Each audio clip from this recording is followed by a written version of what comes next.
नमस्कार दोस्तों, मैं हूं सूरज कुमार और स्वागत करता हूं आपका आपके अपने YouTube channel SKS classes Bandikui में। ठीक है, तो अगर आप हमारे पुराने स्टूडेंट हैं तो आप सबको पता होगा कि चैप्टर नंबर 3 चल रहा है हमारा।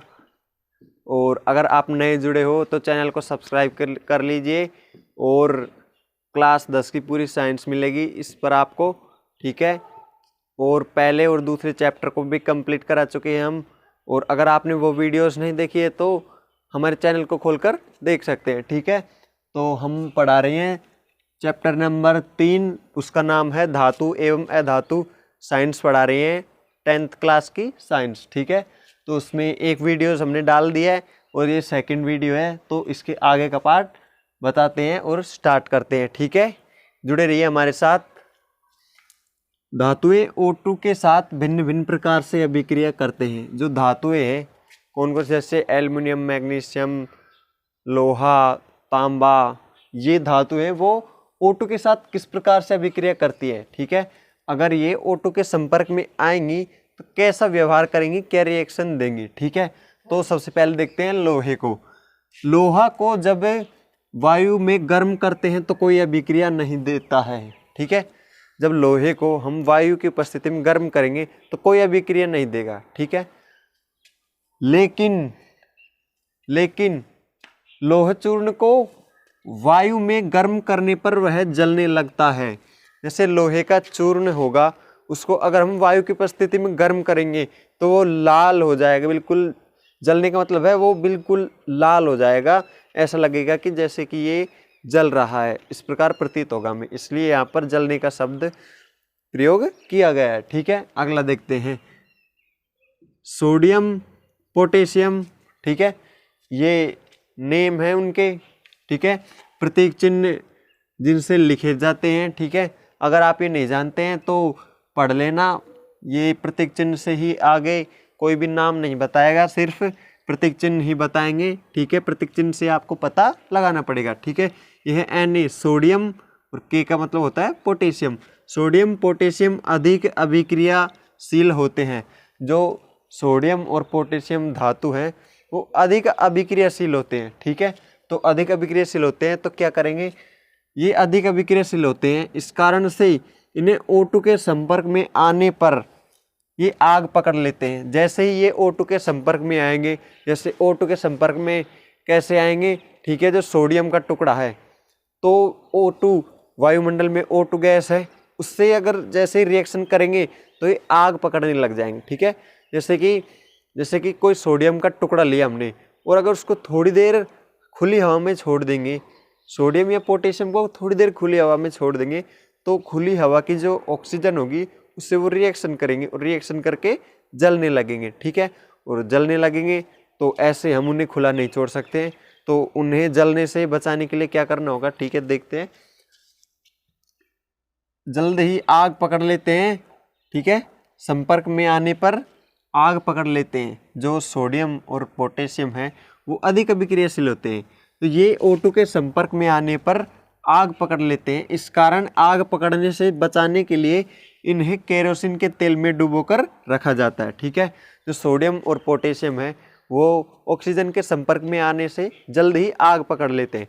ठीक है, तो आग पकड़ने से बचाने के लिए जो केरोसिन का तेल होता है, गांव में इसको मिट्टी का तेल भी बोलते हैं, तो उस मिट्टी के तेल में उनको डुबो कर रखते हैं।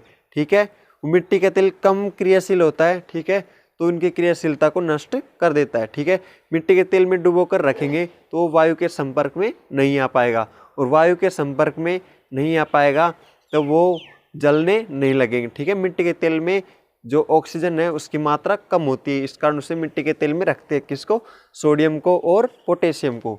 ठीक है, आगे देखते हैं मैग्नीशियम, एल्यूमिनियम, जिंक व Pb ये सभी O2 के साथ धीमी गति से अभिक्रिया करते हैं। ठीक है, Mg मैंने कहा था प्रतीक चिन्ह है, तो मैं बता देता हूँ फिर से, आपको याद रखनी है प्रतीक चिन्ह भी। Mg का मतलब होता है मैग्नीशियम, एल्यूमिनियम, जिंक, और Pb का मतलब होता है सीसा। ये सभी O2 के साथ धीमी गति से अभिक्रिया करते हैं। ठीक है, O2 के साथ धीमी गति से अभिक्रिया करते हैं। जो मैग्नीशियम है, एल्युमिनियम है और जिंक है और जो सीसा है, ये O2 के साथ धीमी गति से विक्रिया करते हैं। ठीक है, अब देखते हैं एल्युमिनियम की, जैसे कि एल्युमिनियम की रेलिंग वगैरह होती है। ठीक है, और मैग्नीशियम धातु होती है, जिंक भी धातु होती है, और सीसा भी जानते हैं, सीसा लेड, ये धातु होती है, कम क्रियाशील होते हैं, जैसे कि इन्हें ऑक्सीजन की उपस्थिति में खुला छोड़ सकते हैं। ये किसी प्रकार के ऑक्सीजन से अभिक्रिया नहीं करती हैं। कहने का मतलब ये है कि करती तो हैं लेकिन बिल्कुल धीरे धीरे करते हैं। इसका नगण्य के बराबर मान सकते हैं। तो धीमी गति से अभिक्रिया करती हैं। तो इस कारण इन धातुओं पर ऑक्सीजन की परत आ जाती है।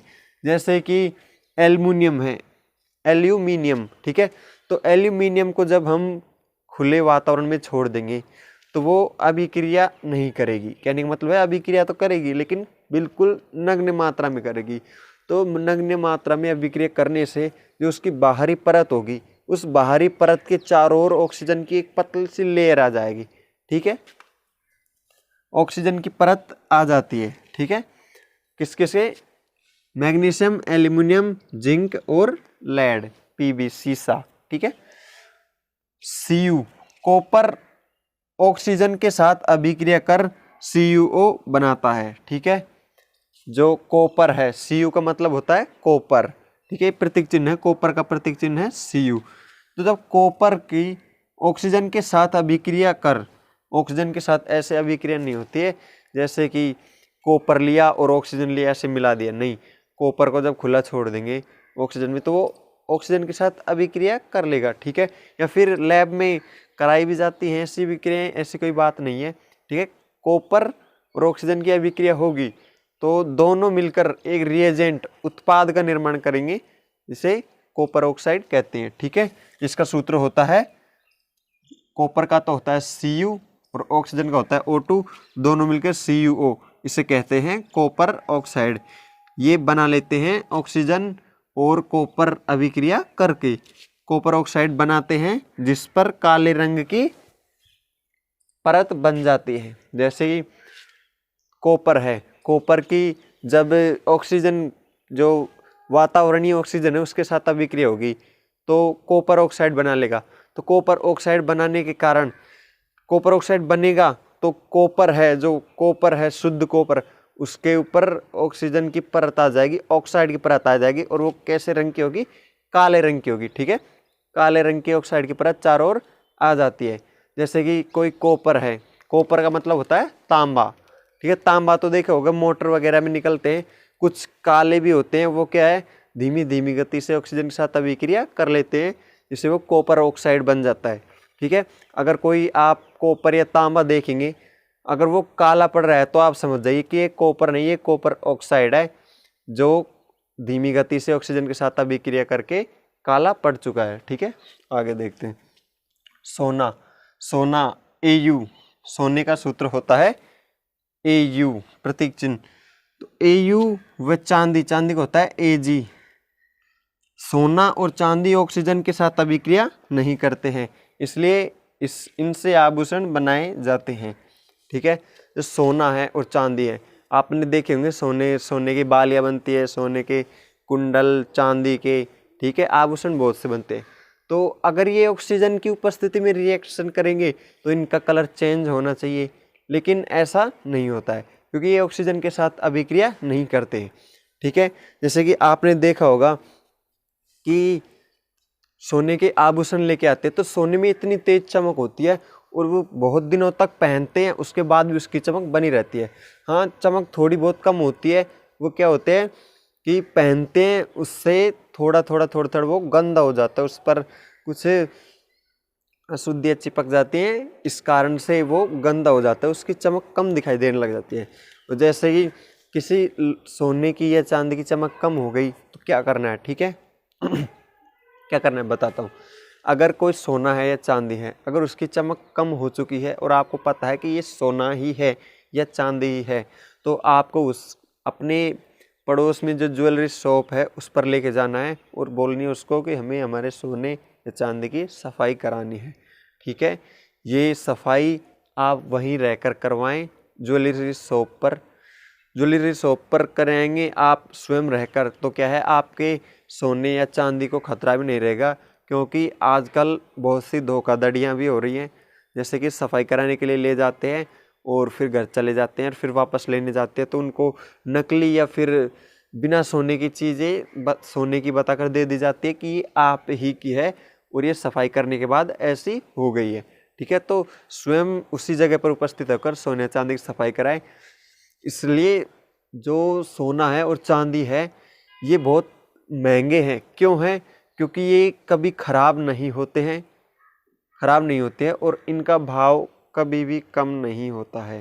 धीरे धीरे इनका भाव नगण्य मात्रा में कभी कभी हो जाता है, लेकिन इनका भाव बढ़ता ही रहता है। इसलिए जो क्या करते हैं, जो बड़े बड़े अमीर लोग होते हैं वो पैसा रखते हैं कम और सोने और चांदी की जो वस्तुएं हैं उनको ज़्यादा रखते हैं। क्या? क्योंकि उनको खरीद के वो रख लेते हैं, जिससे कि उन्हें पैसा कहीं इन्वेस्ट करने की ज़रूरत नहीं होती है। वो सोने व चांदी के रूप में अपने पैसे को सेफ रखते हैं, तिजोरी वगैरह में रख देते हैं, फिर बैंक के लॉकर वॉकर में रख देते हैं। ठीक है, सोना चांदी के ऊपर हो गई पूरी बात। और इनसे आभूषण बनते हैं, जैसे कि फैशन के लिए बनाई जाती हैं, आप समझ ही गए होंगे। ठीक है,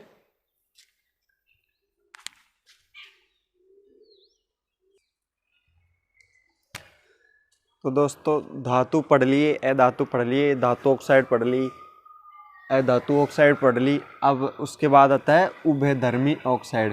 जो धातु ऑक्साइड और अधातु ऑक्साइड दोनों पढ़ ली। उसके अलावा एक और ऑक्साइड है, उसे कहते हैं उभयधर्मी ऑक्साइड। ठीक है, तो देखते हैं। वे धातु ऑक्साइड जिनकी अभिक्रिया या तो अम्ल या क्षारक से कराते हैं तो उत्पाद में जल तथा लवण बनते हैं, उन्हें उभयधर्मी ऑक्साइड कहते हैं। उभयधर्मी मतलब होता है दोनों प्रकार के। जैसे कि ऑक्साइड है, धातु ऑक्साइड है, उन्होंने अम्ल के साथ एक बार तो धातु ऑक्साइड की अभिक्रिया एक बार क्षारक के साथ कराएंगे। ठीक है, एक बार अम्ल के साथ और एक बार क्षारक के साथ कराएंगे, तो उस स्थिति में क्या होगा देखिए उदाहरण के द्वारा समझते हैं हम। ठीक है, अम्ल के साथ, जब अम्ल के साथ धातु ऑक्साइड की अभिक्रिया करवाएंगे तो क्या होगा। ठीक है, देखिए अम्ल के साथ जब धातु ऑक्साइड की अभिक्रिया अम्ल के साथ करवाएंगे या क्षारक के साथ करवाएंगे तो उत्पाद में जल तथा लवण बनेंगे।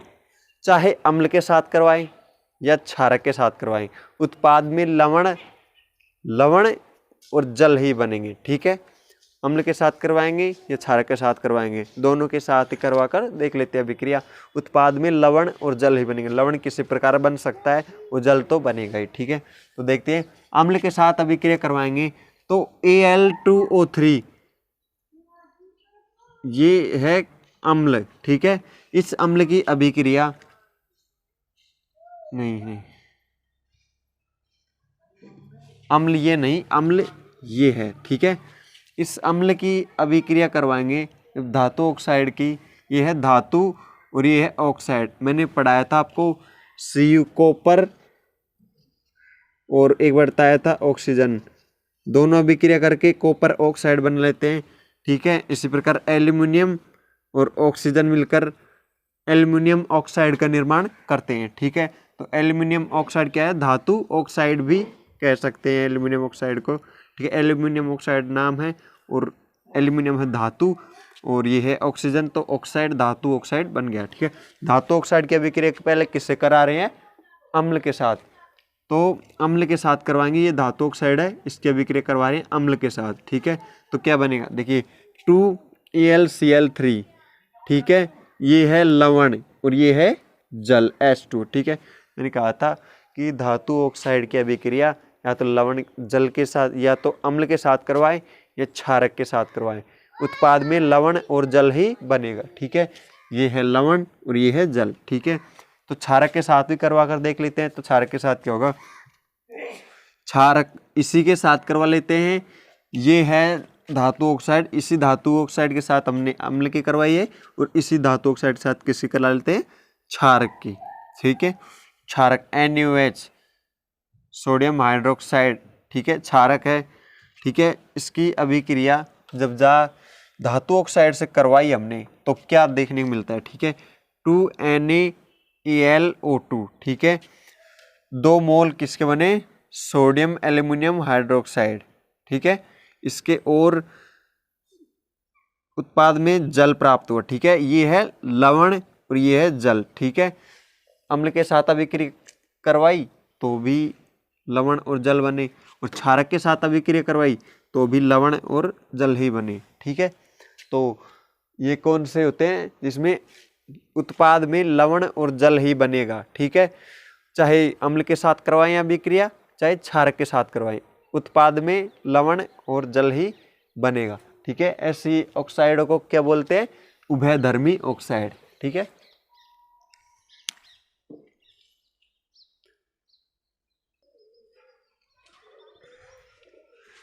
तो दोस्तों, धातु के हमने अम्ल के साथ अभिक्रिया करवा ली, क्षारक के साथ करवा ली, तो एक बार जल के साथ भी करवा कर देखते हैं कि अगर धातु ऑक्साइड है उसकी अभिक्रिया जल के साथ करवाएंगे तो क्या होगा, ठीक है। जल के साथ अभिक्रिया, ठीक है, जल के साथ करवाएंगे तो धातु है, धातु की अभिक्रिया जब जल के साथ करवाएंगे तो क्या बनेगा, देखते हैं। जब धातु की अभिक्रिया जल के साथ करवाएंगे तो धातु ऑक्साइड बनेगा या धातु हाइड्रोक्साइड बनेगा, ठीक है। या तो धातु ऑक्साइड बनेगा या धातु हाइड्रोक्साइड बनेगा, और प्लस में बनेगा हाइड्रोजन गैस रिलीज होगी, ठीक है। और जब धातु ऑक्साइड की अभिक्रिया, ठीक है, जब धातु की अभिक्रिया, केवल धातु की अभिक्रिया जल के साथ करवाएंगे तो धातु ऑक्साइड बनेगा या हाइड्रोजन बनेगी गैस, हाइड्रोक्साइड बनेगा, धातु हाइड्रोक्साइड बनेगा या धातु ऑक्साइड बनेगा और हाइड्रोजन गैस रिलीज होगी, ठीक है। लेकिन जब धातु ऑक्साइड की अभिक्रिया जल के साथ करवाएंगे तो धातु हाइड्रोक्साइड ही बनेगा, केवल धातु हाइड्रोक्साइड ही बनेगा। और जब धातु के साथ ही करवाएंगे जल की अभिक्रिया तो धातु ऑक्साइड भी बन सकता है और धातु हाइड्रोक्साइड भी बन सकता है। और जब धातु ऑक्साइड की अभिक्रिया जल से करवाएंगे तो धातु हाइड्रोक्साइड ही बनेगा, ठीक है। उदाहरण के द्वारा अच्छी तरह समझते हैं, जैसे कि जो सोडियम है, सोडियम की अभिक्रिया जल से करवाएंगे, सोडियम क्या है? धातु है, ठीक है। जब धातु की अभिक्रिया जल के साथ करवाएंगे NaOH, सोडियम हाइड्रोक्साइड, ठीक है, हाइड्रोक्साइड, तो धातु ऑक्साइड बन गया, धातु ऑक्साइड बन गया, ठीक है। तो धातु की केवल जल के साथ करवाई अभिक्रिया तो धातु ऑक्साइड बन गया और प्लस में हाइड्रोजन गैस रिलीज हो गई, ठीक है। ऐसे ही कैल्शियम है, लोहा है, इनकी अभिक्रिया भी जब धातु जल के साथ करवाएंगे तो भी हाइड्रोजन गैस रिलीज होगी और धातु ऑक्साइड ही बनेगा, ठीक है। धातु ऑक्साइड के साथ करवाएंगे अगर अभिक्रिया जल की तो धातु हाइड्रोक्साइड बनेगा। जब धातु की अभिक्रिया केवल जल के साथ करवाएंगे तो धातु ऑक्साइड बनेगा या धातु हाइड्रोक्साइड बनेगा और प्लस में हाइड्रोजन गैस रिलीज होगी।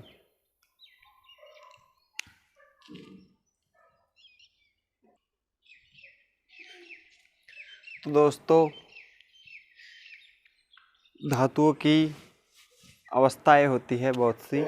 मैंने फर्स्ट चैप्टर में पढ़ाया था रासायनिक अभिक्रिया एवं समीकरण के चैप्टर में, उसमें मैंने पढ़ाया था कि धातुओं की अवस्थाएं होती है, ठोस, द्रव, गैस, ठीक है। उन अवस्थाओं में से कुछ अवस्थाएं जो अनुकूल होती हैं धातुओं के लिए रिएक्शन करने के लिए, ठीक है। जैसे कि कोई ठंडे जल के साथ करता है, कोई गर्म जल के साथ करता है, कोई जलवाष्प के साथ करता है, कोई अभिक्रिया ही नहीं करता जल के साथ, ठीक है। तो जल के साथ अभिक्रिया करेंगे धातु, ठीक है, तो कैसा जल सुटेबल होगा? ठंडा होगा, गर्म होगा, ठीक है, ये भी बहुत मायने रखता है। जैसे कि अभिक्रिया करता है तो हो सकता है कि वह ठंडे जल में कम अभिक्रिया करे, गर्म जल में ज़्यादा करे, ठीक है। तो उसको हम समझते हैं, देखते हैं कि कैसे होता है, कौन सा अभिकारक, जो कौन सा धातु है वो कौन सी अवस्था के साथ अधिक सुटेबल रहता है, कौन सी अवस्था के साथ अधिक फिट महसूस करता है, ठीक है, अधिक बेटर महसूस करता है कि ये अवस्था चाहिए मुझे अधिक से अधिक अभिक्रिया करने के लिए, ठीक है। तो उन धातुओं के नाम और उस अवस्था को पढ़ते हैं, ठीक है। देखते हैं, अलग अलग धातु जल की अलग अलग अवस्था के साथ अभिक्रिया करते हैं, ठीक है। जो अलग अलग धातु है उनके लिए जल की अवस्थाएं अलग अलग हैं। कोई धातु किसी धातु के लिए गर्म है, किसी के लिए ठंडे है, किसी के लिए जलवाष्प के रूप में, ठीक है। तो देखते हैं, सोडियम, पोटेशियम और कैल्शियम, ये तीनों हैं वो ठंडे जल के साथ अभिक्रिया करती हैं। जो सोडियम, Na का मतलब सोडियम, K का मतलब पोटेशियम और Ca का मतलब कैल्शियम, ठीक है। ये ठंडे जल के साथ अभिक्रिया करते हैं। इनकी अभिक्रिया अगर हम गर्म जल के साथ करवाएंगे तो अभिक्रिया तो होगी लेकिन धीमी गति से होगी, और जब ठंडे जल से करवाएंगे तो अभिक्रिया बहुत तीव्र गति से होगी, ठीक है। एल्यूमिनियम, लोहा, Zn जल वाष्प के साथ अभिक्रिया करते हैं, ठीक है। अब एल्यूमिनियम है वो भी जल वाष्प के साथ अभिक्रिया करेंगे तो थोड़ा थोड़ा से काला काला पड़ने लग जाता है, ठीक है। और लोहा मैंने लोहे के बारे में पूरी प्रक्रिया बता दी है, पहले वीडियोस में आप देख सकते हो, ठीक है। लोहे में जंग लगने की प्रक्रिया वो जल और जल वाष्प के साथ ही, जैसे कि अगर लोहे पर हम जल डालेंगे तो जल से वो इतनी जल्दी अभिक्रिया नहीं करेगा कि जैसे जल वाष्प के साथ करता है ना, उस प्रकार से वो अभिक्रिया नहीं करेगा। जल वाष्प के साथ अधिक तीव्रता से अभिक्रिया करेगा। अगर लोहे पर जल वाष्प डालेंगे या फिर जल वाष्प के संपर्क में रहेगा लोहा, तो वो अधिक तीव्रता से जर को पकड़ेगा, जंग जिसे जर भी कहते हैं उसको पकड़ेगा और अधिक तीव्रता से गलेगा, ठीक है। और Zn भी उसी के साथ भी यही स्थिति है कि Zn जो जिंक है वो भी जल वाष्प के साथ अधिक अभिक्रियाशील होता है। और Mg का मतलब है मैग्नीशियम है वो गर्म पानी के साथ अभिक्रिया करते हैं। मैग्नीशियम है उसको गर्म पानी के साथ अभिक्रिया करवाएंगे तो बहुत तीव्र गति से होगी, ठंडे जल या फिर और जल वाष्प के साथ बिल्कुल होगी रिएक्शन तो, लेकिन नॉर्मल होगी, ठीक है। कैल्शियम व मैग्नीशियम अभिक्रिया के दौरान पानी की सतह पर आ जाते हैं। कैल्शियम और मैग्नीशियम, ठीक है, अभिक्रिया के दौरान पानी की सतह पर आ जाते हैं। क्यों आ जाते हैं देखते हैं। क्योंकि उत्पन्न हाइड्रोजन गैस के बुलबुले कैल्शियम व मैग्नीशियम से चिपक जाते हैं। जैसे कि पुताई करने के लिए, ठीक है, कलर पेंट करने के लिए जो कली आती है भट्ठे पे से बिना भुजा हुआ चूना आता है, ठीक है। उस चूने को जब जल के साथ अभिक्रिया करवाएंगे, भुजे हुए चूने में परिवर्तित करेंगे तो उसमें जल डालेंगे तो वो तेजी से हाइड्रोजन गैस रिलीज करने लगता है, ठीक है। जैसे फट फट की ध्वनि से वो चलने लगता है और वहाँ पर बहुत ऊष्मा रिलीज होती है, ठीक है। उस दौरान जो कैल्शियम और मैग्नीशियम है वो होता है उसमें भी, और वो कैल्शियम और मैग्नीशियम है वो बुलबुले, कैल्शियम के बुलबुले हैं वो कैल्शियम व मैग्नीशियम से चिपक जाते हैं, ठीक है। हाइड्रोजन गैस के बुलबुले, उसमें हाइड्रोजन गैस होती है, उसके जो बुलबुले होते हैं वो कैल्शियम और मैग्नीशियम से चिपक जाते हैं, जिसके कारण आपने देखा होगा पानी भी दूधिया कलर का हो जाता है, वो पूरा पानी वाइट हो जाता है, ठीक है। आप जानते हो। तो अगर कोई चीज़ समझ में नहीं आ रही तो कमेंट करके पूछ सकते हैं, ठीक है, आपको समझा दिया जाएगा और आपको बता दिया जाएगा, किसी भी प्रकार की दिक्कत नहीं है, ठीक है। और जुड़े रहिए हमारे साथ, पूरा कोर्स करवाएंगे हम आपको, ठीक है, बहुत अच्छी प्रकार से, टेंशन लेने की ज़रूरत नहीं है, ठीक है। देखिए आगे देखिए, AU, AG और CU तो बता दिया मैंने, कॉपर है, ठीक है। कॉपर का मतलब होता है तांबा, ठीक है। अब AU, AG और PB इसके बारे में अभी मैंने थोड़ी देर पहले ही बताया है वीडियो में। कमेंट में मुझे बताओ कि मैंने क्या बताया था, AU किसे कहते हैं, AG किसे कहते हैं और PB किसे कहते हैं, ठीक है। ये हैं तो कमेंट में बताओ, मैं पढ़ूंगा और देखूंगा कौन कौन बताता है, उसका नाम अगले वीडियो में बोलूँगा मैं, ठीक है। और PB जल के साथ अभिक्रिया नहीं करते हैं। ये AU और AG और ये PB, CU ये जल के साथ अभिक्रिया ही नहीं करते हैं, ठीक है। सोना चांदी ये भी अभिक्रिया नहीं करते, हिंट दे दिया मैंने अब आपको। अभी कॉपर है, कॉपर तांबा है, वो जल के साथ अभिक्रिया नहीं करता है। तांबे को कितना ही जल में डाल कर रखो वो किसी प्रकार का कलर नहीं वो करेगा। हाँ, मैंने अभी थोड़ी देर पहले पढ़ाया था कि जो कॉपर है वो जल के ऑक्सीजन के साथ अभिक्रिया करता है, जल के साथ नहीं ऑक्सीजन के साथ अभिक्रिया करता है और काले रंग का हो जाता है, थोड़ा थोड़ा ब्लैक रंग का हो जाता है, वो कॉपर ऑक्साइड बना लेता है, ठीक है। मैंने बताया था अभी पिछली थोड़ी देर पहले इसमें, ठीक है, साथ अभिक्रिया नहीं करते हैं, ठीक है। धातु की अम्ल के साथ अभिक्रिया, ठीक है। आगे पढ़ते हैं हमने अलग अलग धातुओं की अवस्थाएं पढ़ ली जिसके लिए सुटेबल होते हैं। ठीक है, आगे पढ़ते हैं हम। धातु की अम्ल के साथ अभिक्रिया, जो धातु है वो अम्ल के साथ अभिक्रिया करेगा तो किस प्रकार से अभिक्रिया करेगा और क्या बनाएगा, उत्पाद में क्या बनाएगा, ठीक है, क्या बनाएगा तो देखते हैं। जब धातु की तनु अम्ल, अम्ल कौन सा ले रहे हैं हम, तनु, तनु का मतलब होता है पतला बिल्कुल, जिसमें जल की मात्रा अत्यधिक हो। तनु अम्ल, सांद्र अम्ल फर्स्ट चैप्टर में पढ़ा दिया है मैंने, ठीक है, आप जाकर देख सकते हैं अगर नए हो तो, और पुराने स्टूडेंट हो तो बहुत बहुत धन्यवाद, ठीक है। आप भी जुड़ जाइए, इससे पूरा कोर्स करवाएंगे, सब कुछ पढ़ा रखा है मैंने आपको, सब सरल भाषा में और सही मिलेगा आपको, ठीक है। धातु तनु अम्ल के साथ अभिक्रिया करवाएंगे। जब धातु की हम तनु अम्ल के साथ अभिक्रिया करवाएंगे तो क्या बनेगा, देखो। जब धातु की तनु अम्ल के साथ अभिक्रिया करवाएंगे तो लवण और हाइड्रोजन गैस बनेंगे, ठीक है। हमेशा लवण और हाइड्रोजन गैस ही बनेंगे धातु की जब तनु अम्ल के साथ अभिक्रिया करवाएंगे तो, ठीक है। तो देखते हैं, उदाहरण से समझते हैं। जैसे Na सोडियम है, उसकी HCl अम्ल के साथ अभिक्रिया करवाएंगे। HCl अम्ल तो है लेकिन ये कैसा है, डाइल्यूट, तनु है, बिल्कुल तनु अम्ल है, ठीक है। पहले इसलिए लिख भी रखा है तनु, वरना अम्ल भी लिख सकते थे, लेकिन तनु लिखा है क्योंकि अम्ल के साथ ही कराएंगे और तनु अम्ल होना चाहिए। कंडीशन क्या है, तनु अम्ल होना चाहिए। जब धातु की तनु अम्ल के साथ अभिक्रिया करवाएंगे तो लवण और हाइड्रोजन गैस बनेगी। देखते हैं करवा कर कि बनती है कि मैं ऐसे ही बोल रहा हूँ, ठीक है। सोडियम है, सोडियम की अभिक्रिया, सोडियम क्या है, धातु है, Na का मतलब सोडियम होता है, इसकी अभिक्रिया तनु अम्ल है, ठीक है। HCl अम्ल है, वो कैसा है, तनु, पतला बिल्कुल, इसमें पानी की मात्रा बहुत अत्यधिक पानी की मात्रा है, ठीक है। इसकी अभिक्रिया करवाई तो क्या बना, NaCl लवण, NaCl, ठीक है, नमक, NaCl और हाइड्रोजन गैस रिलीज हो गई, ठीक है, गैस रिलीज होगी, यहाँ पर लवण बनेगा और लवण के साथ गैस भी रिलीज होगी, ठीक है।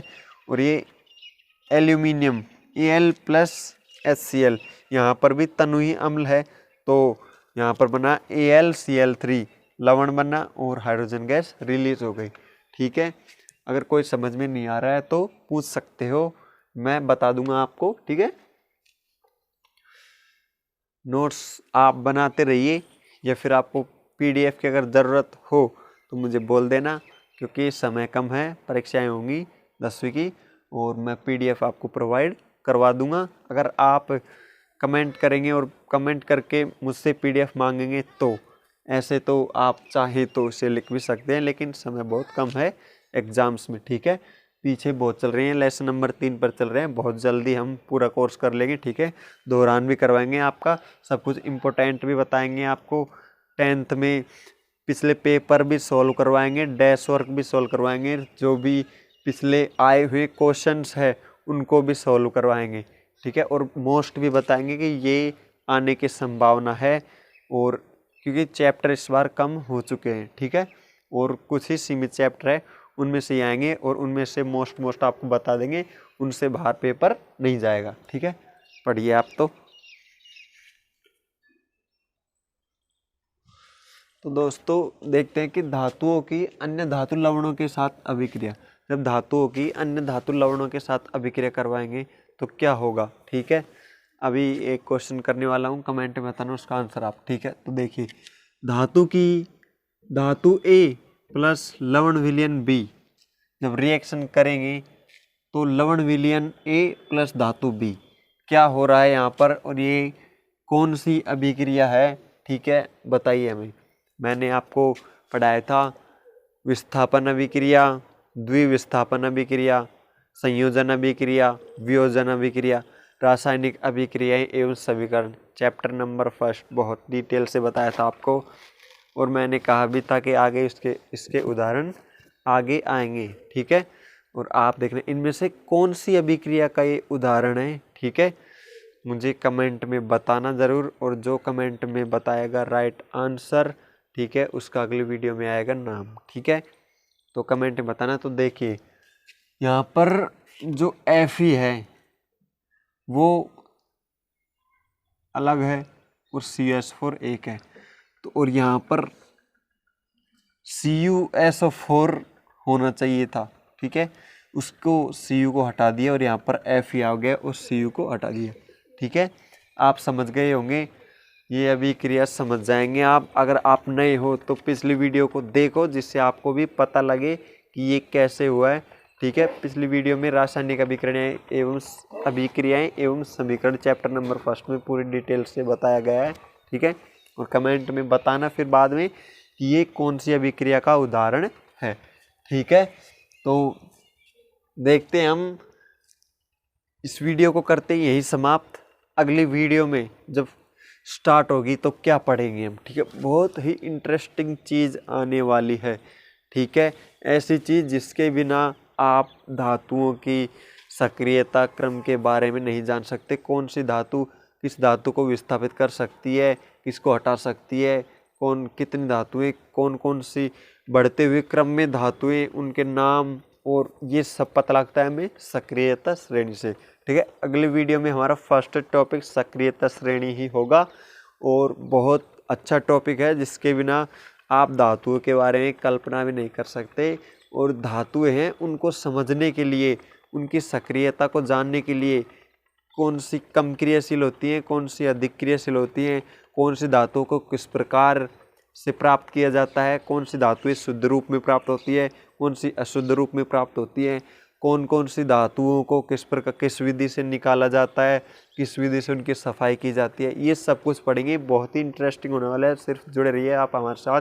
चैनल को सब्सक्राइब कर लीजिए, वीडियो को लाइक कर दीजिए और आल बेल के नोटिफिकेशन पर क्लिक कर दीजिए, जिससे आपको नोटिफिकेशन मिल जाएगा। मैं वीडियो डालूंगा उसका, आपको बहुत ही इंटरेस्टिंग वीडियो होने वाली है, क्या बताएं। ठीक है, अगला हमारा जो वीडियो है उसमें टॉपिक रहेगा सक्रियता श्रेणी।